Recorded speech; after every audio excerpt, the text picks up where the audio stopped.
Welcome back to Shenandoah High School. We have a little bit of a press conference here we want to do for Coach Campisi. Before we get started, just again, kind of the ground rules of the way the press conference will work. I'm going to introduce some people that are here. Mike is going to make a statement. Dr. Robinson may or may not be here. He's just finishing up a meeting. He's trying to get down here. Whether he can get here or not, I'm not exactly sure for part of it, but he'll be around at the end. And then I'll offer some comments, and then we'll entertain any questions that we have from any members of the media. Just to point out a couple of things here. Today we have our Board of Education Vice President, Rick Mincher, who's come down to join us. Is Mary here? So she went to a partnership. Okay, our Board of Education President was here. She had to go to a partnership team meeting. We are fortunate to have, I see where's Phil, our Clifton Park Town Supervisor, Phil Barrett, is over here. He's been a big supporter of the Clifton Park soccer program. We have coaches in the back, John Bain, where's Scott? Scott's back there, and I saw Peter Burbank on Mike's staff. And of course, over here at the end, we have some of Mike's players who've made it here today. So, without further ado, I'll turn it over to Mike and give him the floor at this time. Well, I'm going to tell you right now, you guys all had it wrong. This press conference is to announce that I'm going to be around another 10 years. No, after 32 years as the Shen head coach of the soccer program, I've made a decision to step down. As a good friend of mine always says, she says, it's time to go lay down. And I think it's time, you know, for me to give up the reins and let somebody else have the fun. I've had myself and the program, we've had a great run over the past 32 years, and I wouldn't trade the experience for anything. I have a lot of people to thank who have contributed to the success of our program over the years. Number one, he just retired this year as well, was Brent Stewart. Way back in 1980, Brent was the one who hired me, and he saw something in me. I have no idea what he saw, but he had confidence that I could run the boys program, and he gave me the job. We could never have had this success that we have had if it weren't for the Clifton Park Soccer Club. And Peter Clinton is, you know, I have all the admiration for him in organizing that program and sustaining it, over the years. And, you know, without that program, our program would be nothing. I'd like to thank my staff over the years and the current staff for their hard work and dedication. And if you were to look at the freshman records and the JV records, they are far better than the than the varsity records. Tanisha Stewart Drysdale, please come to the main office. Tanisha Stewart Drysdale, please come to the main office. I have had the pleasure and the opportunity to coach many great players. A bunch of them are right over here. I've coached 2 Olympians. I've coached numerous, professional players. I don't know, countless number of Division I players. And they believed in me, and they believed in our system. And it paid off big dividends. The parents over the years, I get young parents now, and they say, "Oh, my kid is in soccer." I said, "Oh, that's a shame," because they don't know what they're getting into in terms of the commitment that it takes to be at the highest level. And I give them all the credit in the world for bringing their kids to all of the all sorts of club events, and then helping out during the school season and so on. I'd like to thank Chris, Don Flint, Dr. Robinson for their support of the soccer program here at Shen and athletics in general. Just recently, if you go over to our soccer field, it's like a great little stadium over there now, and it's very intimate, and that's because of Chris's insight and you know, with the help of Dr. Robinson. Oh, there he is. Good. You know, Dr. Robinson and Don Flynn. And lastly, I'd like to thank my family, especially my daughter Katie, for all the support over the years. And I want to thank you all for coming out, and we'll see you on the soccer fields. Also, just one other thing. I'm leaving as head coach, but Chris and I have talked, and I'm going to remain as a program assistant. So I will be out there and act as more of a mentor than a coach. So I do want to remain, and we talked this over, and I do want to remain in the program and remain active. So, okay. Somebody go next, or you? Okay.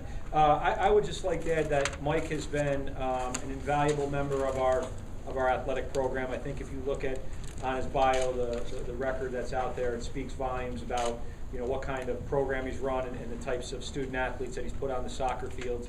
I think when you talk about this being the third coach that we've had of prominence who's stepped down from their position, this all started roughly about 2 years ago, where these conversations started taking place about making the transition to new coaching staffs. Mike's situation was a little bit different for me, because Mike came into me and said, you know, I think I want to get out of being the head coach, but I'd like to find a role within the program. At one point we had maybe talked about going down and coaching at a different level, and I think what Mike and I came to agreement on was that the best thing for Mike to do would be to consider being the program assistant. And we have an assistant spot within the soccer program that Mike will assume that position. And I think for me as an athletic director, it gets me to take advantage of the fact that Mike has this incredible years of service as the soccer coach. He has an incredible wealth of knowledge that he can now help give our JV coach, our JV players, our freshman coach, our freshman players, and whoever winds up being our next varsity soccer coach, also be able to help that individual out. Okay, so I think that was part of our ongoing discussion, which I think probably started almost 2 years ago, you know, at the end of the season 2 years ago. So anyways, you know, I'd like to congratulate Mike as well. He's had an amazing run. He's been he's been great for our program and great for our student athletes over the years. And you know, he's gotten in the New York State Soccer Hall of Fame this year. He was inducted into the Shenendehowa Athletic Hall of Fame this year. Won his umpteenth sectional championship this year. Got all the way to the state semifinal. So I think he went out as the head coach, certainly on a good note. With that said, I'll turn over to Dr. Robinson. Good. Coach, just want to say congratulations first and foremost, and you know, it's amazing when you think about, you know, 32 years of coaching, but not only 32 years of coaching, 32 years of coaching at a very high level. I remember coming here to Shen. One of the first interactions I interacted with was a gentleman that said, "Hey, you know, you have a national icon as a coach there." And me being naive, I said, "Who?" And he was like, "You don't follow soccer." And the irony of it is, I grew up in a country where soccer is a national sport. And so quickly I had to come in and get to know and understand the significance of the role that you have played over the years in building a quality program, not only here at Shen, but I think the Clifton Park Soccer Program is one that also feeds into that and is a result of the efforts here. And I think it's a symbiotic relationship between the two of them. So I want to say thank you for that, because when you know, on any given day you drive through here in the spring, the fields are covered with little kids kicking balls. And I always laugh and thinking, if I get all those parents to come out and vote, that would be a great thing. So maybe that's what we'll do, have you be a budget assistant as well. But I appreciate it, Coach, that you've been a tremendous person, tremendous individual, and someone who have turned many boys into men. Not only on the field, but off the field, because we've seen many of our athletes come back and attribute their success because of their experiences in athletics and certain experiences with you as a soccer coach. So I want to say thank you very much for that, and we're looking forward to many more successful years of Shen soccer, and certainly your assistance with the program. I think it's going to be beneficial through this transition. So again, thank you very much, Coach. Thank you. Thanks. And congratulations to Mike. Okay, at this point, if anybody's got any questions for Mike, myself, Dr. Robinson, we'll take those. I don't know if anybody's got anything. Mike, when you started, what did you take us back, like, what was it like when you started, and what have you seen as the biggest differences? Well, when I took over, there was a great headline, and it came from the Schenectady Gazette, and I think it was from Rick Stelreth. It said, powder keg explodes at Shenendahowa. And we were on the verge with the strong youth program. And, all of a sudden, we won in 80, it was 82, we won our first sectional title. And then from that point on, we've had tremendous success. It was there, the base was there. So we just had to build on it. Talking to Roy last week, he was kidding about file. He said, you guys in college, he said, he didn't know if you'd want to coach or not. He says, but it turned out okay. I mean, when you left school, when you started doing this, did you picture yourself doing this for this long and this well? Well, when I definitely wanted to coach, and when you get into it, you're going to stay. I mean, there's a passion for it, and I certainly, I still have the passion for it. I just want to take a different role. I don't want to be a bench coach anymore. I want to go into more of a mentorship role.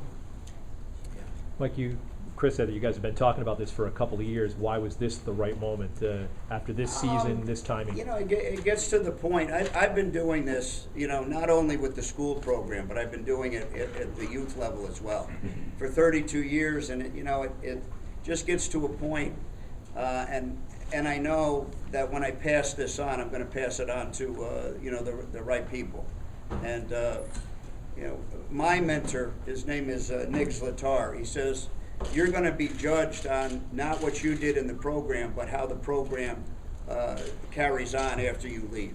And I think right now it will be in good hands. And I think the program will continue to be as successful. Chris, did you see this? You talked about 2 years ago. Yep. Was this a plan overall to go to a more youth oriented coaching staff and say, all right, within 2 years we're probably going to lose 3 legends? Was that on your mind already back 2 years Nice ago? political correct statement, youth oriented. Yeah. Well, I can tell you this, Dr. Robinson and I were driving up to Saratoga one day to go to a meeting, and I said to him, I just want to give you a heads up. I had a conversation I did the end of season evaluations with Brent and Kenny and Mike, and they're all talking that they're probably going to go for a year or two, and then they're going to look to transition out of their positions. I think when Brent did his at the beginning of the year and Kenny did his at the beginning of the year, Mike and I had some brief conversations, but at the time we weren't, it was Mike's decision to say to me, hey, I want to come back, I don't want to come back. And then when we did kind of the end of the season stuff, I could tell that Mike was looking to move into a different role. And really the thing for us is, it was what we were going to define as Mike's role within the program. Mike still wanted to have an active role within the program. Was he going to go down and coach a different level, or was he going to take on some other role? And I think what we finally settled on was that I think the best thing for everybody was going to be working as that program assistant, and I think is going to be real beneficial to all the people in the program. But it's interesting. I think back to 2 years ago with Kenny, Brent, and Mike having those conversations, and then getting to where we are now, where it's actually real and live. It certainly is. It's here right in front of us. So. I don't know if you remember this, Joey Cromer, but I told him back when he was he's a senior now, but I told him when he was in my class, in my science class, I said, you guys are going to be my next state championship team, and you guys, you didn't do it. Came close. Came very close, and to get out on such a successful season is just terrific. And I had Spencer Junko, who was one of our captains, and I had Joey in class. I said, you guys are going to be, we're going to win the state title. They almost got it. Almost. And making the Final Four is not a bad accomplishment. What do you see yourself? Did you kind of kick that down in your mind what you actually want to be doing next year? I mean, you're going to just be like a technical type of what I'll do is, we'll have some new coaches, in the program, and whoever takes over the head coach, believe me, there's a lot of stuff that you have to do as a head coach. So I want to help out there. I want to help out if we, obviously we're going to have a new position with a new freshman coach. So I'll help out there, help out on JV, but also, train goalkeepers and, wherever the program needs me. So like an advisor and Yeah, an on-field kind of guy if needed to Yeah. train and stuff. And I can go to, any level. The one thing I don't want to do is step on the new coach's toes. Right. So I'll probably stay away from the varsity, and let them get their feet wet. And that was one of the, I think what part of our conversation was that, in our contract, it's defined as varsity assistant coach. And what Mike and I were talking about is how we make that varsity assistant coach, in essence, and use it to make it advantageous for us within the whole entire soccer program, and be able to work and mentor some of our younger coaches. And we think that's the role that we're defining for Mike is really what I think is going to be great for our new coach and our kids. It's a tough act to follow. They all are. Not if I've set it up correctly. Good point. Anything else? Mike, just 32 years, you've ridden the wave of the soccer explosion. That powder cake just wasn't in Clifton Park, but it was across the nation. Yeah. The U.S. finally tried to catch up with the rest of the world. Did that help keep you in it and keep the energy high for you that this sport, is great? You know what it is? It's just a love. It's a love for the sport. I love the game of soccer. I played it. I played it in high school. I played it in college. I played in adult leagues. So it was just a love, a love for the game. And then, I can remember, the gold ring was the state title. Well, first it was the sectional title. And then we had won the sectional title, and there was never a feeling like winning that first state title. And the way that we did it in 1988, was just amazing. Because we did it, we won in overtime. We were a man down. And, we had what they call now a golden goal. And that was it. And we were like floating around the field. And that was our first state title. And then I just, I wanted to, and the kids they just want to get more. So it kind of feeds on itself. Rob? Who gets the lawn chair next? Everybody has their own. So you're not retiring yours. Maybe I'll give mine up. Actually, I'm still going to need it. Anybody else? Mike, was there anyone in particular? I mean, I know you hate to do that, compare teams and stuff, but with the first one, was that just because it was the first? That was by far because it was the first. But the other ones were my my '93 team, who they had 5 losses and 3 ties. And I didn't even think that we were going to do anything in the sectionals. And just the way things panned out, we ended up winning the sectionals. And then we went on and we won the regionals. And here we are in a state tournament. And again, we go through a team that was much better than us, Union Endicott, and we end up beating them. And we get a state title. That team and my 05 team, most recently. Not the most talented teams, but, just the way things fell, the way the cards were dealt, and 2 teams with lesser talent that ended up winning a state championship. When I had Miles and Damian and that group, I had 11 Division I athletes on my 90 and my 91 teams. It was kind of more expected of them. It was a tremendous accomplishment. Those teams were just phenomenal teams. The other coaches call them monster teams. But to win 2 state champions with state championships with teams that weren't as talented, I think those were 2 of the highlights. What do you remember about those 2 streaks you had? I'm sorry? What do you remember about the 2 winning streaks you had?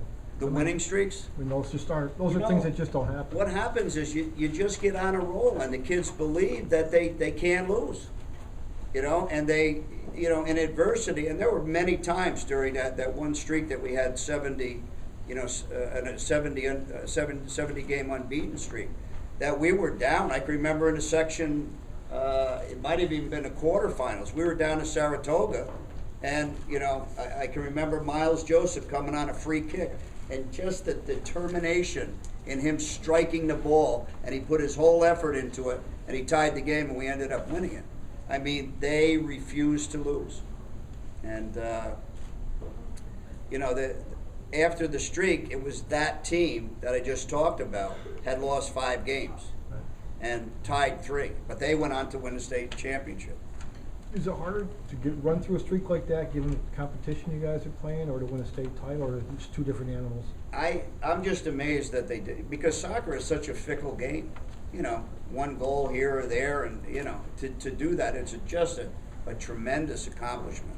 To go 69 games unbeaten, not unbeaten, but you know, winning streak. You know, and then the one at the end was a tie, and that was in the state championship. So we were co-champions. Chris, so many schools are now going to the model of where the coaches are teachers within that school. Having 3 guys who are not teachers, not full-time teachers. Mike's still full-time. Mike is, okay, Mike realized we're still full-time. Having 2 coaches that are full-time teachers, will you guys or not? Will you guys try to go to that model now as you look to replace these positions and try to have teachers as full coaches, or will that not matter in the process? You know, I think it's always advantageous for you that your coaches work within your school building. And I think it's always advantageous for you if you have good candidates that you hire from within.